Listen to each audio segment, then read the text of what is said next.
وكن راضيا لا تسخطن لشدة، كما الشوك لا يعطي الرحيق ولا العنب.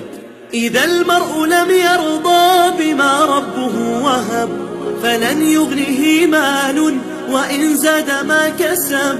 فكن راضيا ترضي الإله بأمره، فدرب الرضا نور ونبت الرضا ذهب. وكن راضيا لا تسخطن لشدة، كما الشوك لا يعطي الرحيق ولا العنب.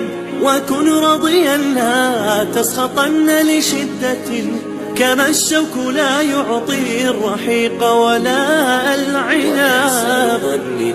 في الإله وشكره، فتلك معاني الخير خط بها الأدب. إليك غصونا دانيات قطوفها، ومنبع خيرات يفيض وقد نضب.